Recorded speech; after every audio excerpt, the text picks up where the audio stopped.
Hi friends, welcome to వని వంటిల్లు. ఈరోజు మనం ముల్లంగి పరోటాలు ఎలా తయారు చేసుకోవాలో చూద్దాం.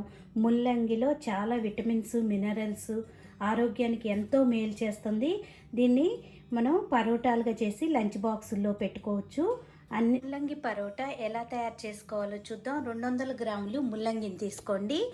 ముల్లంగి పైన పట్టుని తీసేసి పీల్తో గ్రేటర్తో మనం సన్నగా తురిమి పెట్టుకోవాలి.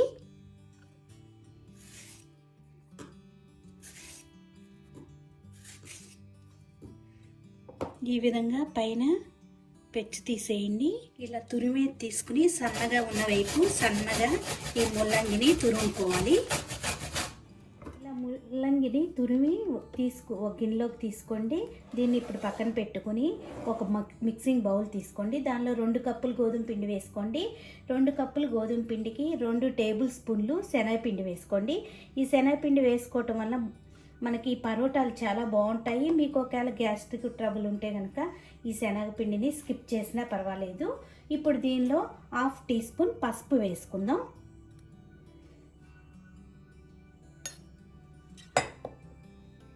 ఒక 1/2 టీ స్పూన్ మిరియాల పొడి వేసుకుందాం.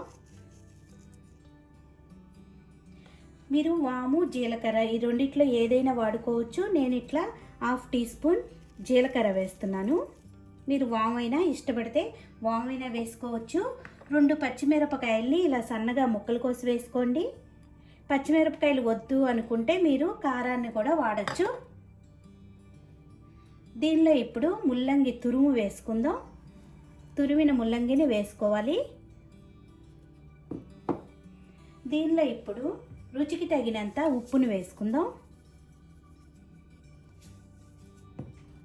సన్నగా తరిగిన కొత్తిమీరని ఒక 1/2 కప్పు వేసుకోండి. మొత్తం ఒకసారి మిక్స్ చేసుకుందాం. మనకి ముల్లంగిలో వాటర్ ఉంటుంది కాబట్టి మనం ముందు వాటర్ వేయకుండా మొత్తం ఒకసారి కలుపుకోవాలి. అప్పుడు వాటర్ పడితే కొద్దిగా వాటర్ వేసి కలుపుకోవాలి. లేకపోతే దీంతోనే మనకి కలిపేసుకోవచ్చు పిండి అంతా కూడా. ఈ విధంగా మొత్తం మిక్స్ చేసుకుని కలుపుకుందాం. వాటర్ లేకుండా ఇలా కలుపుకున్నాక చూడండి, ఇలా మనకు ముద్దలాగా వస్తుంది. దీనిలో ఇప్పుడు ఎక్కువ వాటర్ పట్టదు. కొద్దిగా వాటర్ని వేసుకుంటూ గట్టి ముద్దలాగా మన చపాతీ పిండి ఎలా అయితే కలుపుకుంటామో అట్లా గట్టి ముద్దలాగా కలుపుకోండి. ఇలా ముద్దలాగా కలుపుకున్నాక దీనిపైన 1 స్పూన్ ఆయిల్ వేసుకుని మళ్ళీ ఒక్కసారి 2 నిమిషాలు బాగా ఒత్తుకోవాలి. ఎంత బాగా ఒత్తుకుంటే మనకి పిండి సాఫ్ట్గా అయ్యి పరోటాలు అంత బాగా వస్తాయి. ఇలా ఆయిల్ వేసి బాగా ఒత్తుకోండి పిండిని. ఇలా ఒత్తుకున్నాక మూత పెట్టి ఒక 10 నిమిషాలు పక్కన పెట్టుకుందాం. 10 నిమిషాలు నానాక ఇప్పుడు మనం పరోటాలను చేసుకుందాం. మనకు కావాల్సిన సైజులో ఈ ఉండలు చేసుకుందాం. ఈ సైజు ఉండలు అయితే మనకు చక్కగా పరోటాలు వస్తాయి. ఈ పిండినంతా ఇలా ఉండలు చేసి పక్కన పెట్టుకుందాం.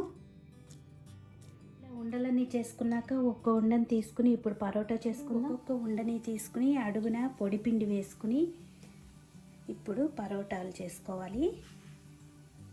మరీ మందంగా కాకుండా మరీ పలసగా కాకుండా చేసుకోండి.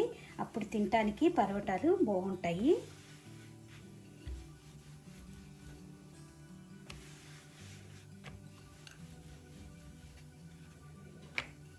ఈ విధంగా రౌండ్గా చేసుకోవాలి.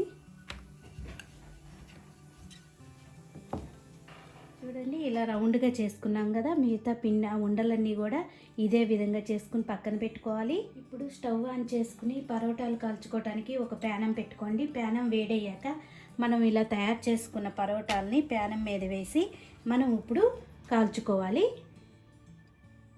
ఇట్లా కొద్దిగా కాలుతున్నప్పుడు పైన కొద్దిగా ఆయిల్ని రాసుకోండి.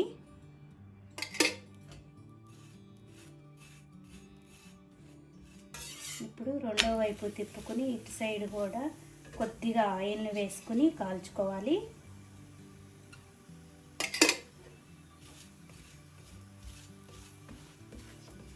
ఇలా 2 వైపులా కూడా ఆయిల్ని రాసుకుని 2 వైపులా ఎర్రగా కాల్చుకోవాలి.